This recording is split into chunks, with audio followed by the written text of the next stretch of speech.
চাপার জন্য, মুসলমানদের আবেগকে নিয়ে আমি যখন খেলছি বলছে, এই ধরনের মারাত্মক অভিযোগ যখন আনছে, আজকে আপনাদের এখানে একটাও ফ্ল্যাগ দেখাতে পারবেন না।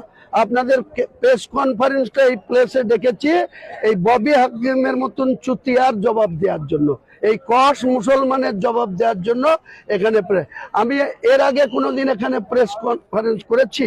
একটা দিল্লি থেকে টিম এসেছিল, এটা নিয়ে একটা প্রোগ্রাম করতে চেয়েছিল, তাও আমি অনেকটা দূরে করেছিলাম প্রথমে। এখন পর্যন্ত বাবরি মসজিদে আমি কোনো পলিটিক্যাল মিটিং করিনি, এবং যতবার জুম্মার নামাজ পড়েছি একদিনও ইনি নামাজ পড়ান, একদিনও কোনো পলিটিক্যাল বক্তব্য সেখানে রাখা হয়নি, ভোটের ব্যাপারে কোনো প্রশ্ন ওঠেনি।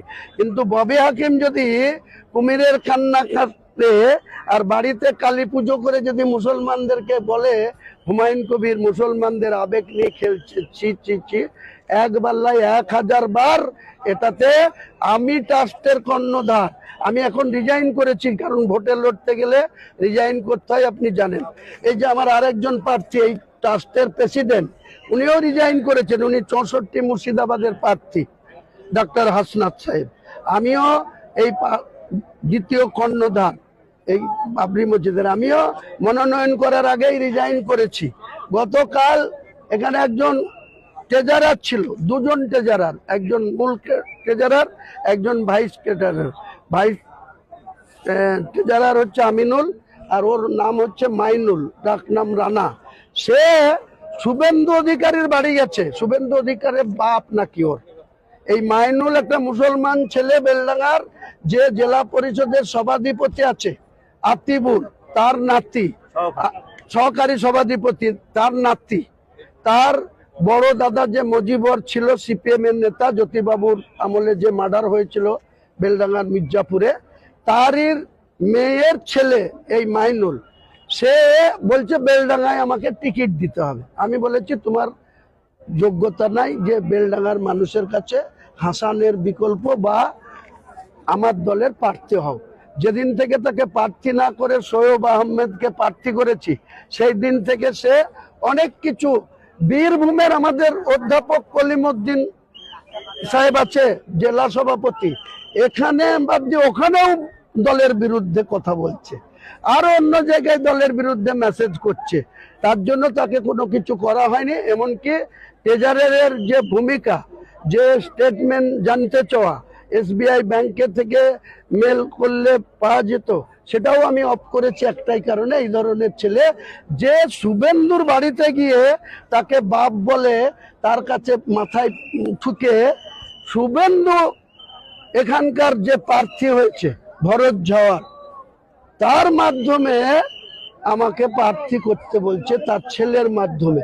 কি বলছে যে একে বেলডাঙ্গার প্রার্থীটা করেন, তাহলে আমি ওকে প্রার্থী করে দিলে তাদের বেলডাঙ্গার সিটটা জিততে অনেক সহজ হবে। এইসব গেম প্ল্যান চলছে গোটা বাংলায়।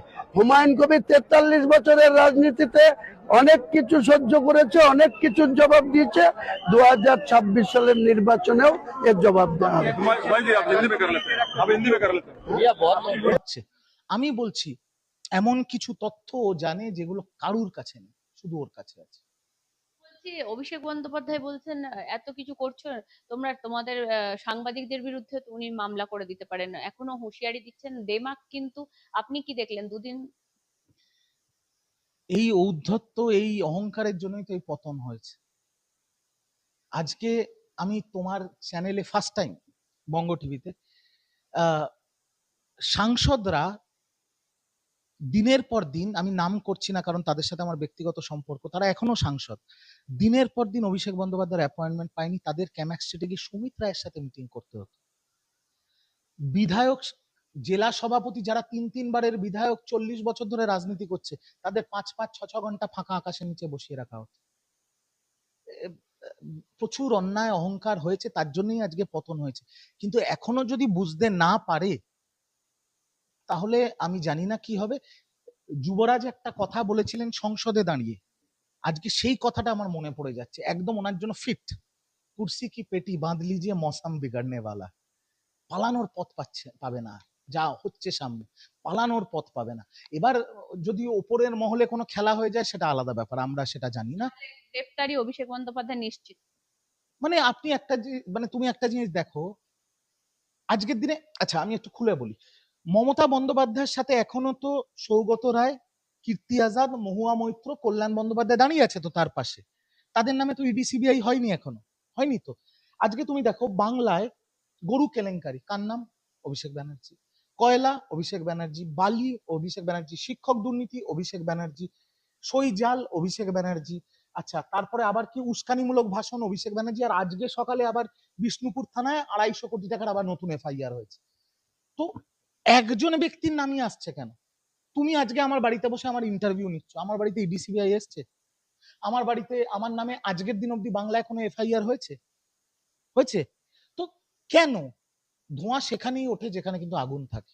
অভিষেক বন্দ্যোপাধ্যায় বলছেন যেহেতু আমি বিরোধী হয়ে গেছি, এখন শাসক দলে অন্যরা এসেছে, তাই আমার নামে এইসব হতে না, পারে। এর মধ্যে কিন্তু একটা ব্যাপার আমি রোজিনা তোমাকে বলবো, যে তদন্তকারী সংস্থারা তদন্ত করছে, আজকে যদি এত তদন্ত করার পর, এত সামান ধরানোর পর, রাত্রে 2:30-3টের সময় তার বাড়ির তালা ভেঙে ঢোকার পর যদি আগামী দিনে কোনো কিছুই না বেরোয়, তাকে দোষী সাব্যস্ত না করতে পারে, তাহলে তো মানুষ বলবেই প্রতিহিংসার শিকার হয়েছে, তাই নয় কি? আজকে যদি আমার বাড়িতে 7 দিন ধরে পুলিশ আছে, তারপরে যদি আমায় অ্যারেস্ট না করতে পারে, মিডিয়া ট্রায়াল হয়, আমিও তো বলবো দেখেছেন প্রতিহিংসা রাজনীতি করছে। তো যদি আমি এইটুকু তোমার চ্যানেলের মাধ্যমে সকল তদন্তকারী সংস্থা কেন্দ্র এবং রাজ্যের বলবো, যদি তথ্য প্রমাণ থাকে তাহলে পদক্ষেপ নিই, আর যদি তথ্য প্রমাণ না থাকে তাহলে কিন্তু আগামী দিনে সংস্থাগুলোর মুখ পুড়বে। এটা কিন্তু বাস্তব কথা, তুমিও বুঝে দেখো, তোমার দর্শকরাও বুঝছে। যদি প্রমাণ থাকে পদক্ষেপ নিই, পরিষ্কার কথা আমি বললাম, প্রমাণ থাকে পদক্ষেপ নিই। কারণ আমার ব্যক্তিগত রাগের জায়গাটা হচ্ছে, মানে ঘেন্নার জায়গাটা হচ্ছে, আমার লিডার ছিল অভিষেক ব্যানার্জি। যখন 4 তারিখ স্বঘোষিত বিজেপিরা, মানে তৃণমূলের গুন্ডা যেগুলো বিজেপি গেরুয়া আবির লাগিয়ে বিজেপি হয়েছিল, যখন আমার বাড়িতে চড়াও হয়েছিল, যখন আমার মাকে আমার স্ত্রীকে গালমন্দ করছিল, হুমকি দিচ্ছিল, তখন অভিষেক ব্যানার্জি তো আমার একটাও ফোন ধরেনি, সুমিত রায় তো একটাও ফোন ধরেনি। উল্টে 9 তারিখ আমাকে 6 বছরের জন্য সাসপেন্ড করলো, 6 মাসও দলটা আর থাকবে না। আমার কথা হচ্ছে যে লিডার নিজেদের কর্মীদের পাশে দাঁড়ায়নি সে তো আর লিডার নয়। তো সে আর আজকে ওই একটা ব্যক্তির জন্য, রিজু দত্ত প্রথম মুখ খুলেছিল, এখন সাংসদ বিধায়ক সবাই একই গল্প করছে।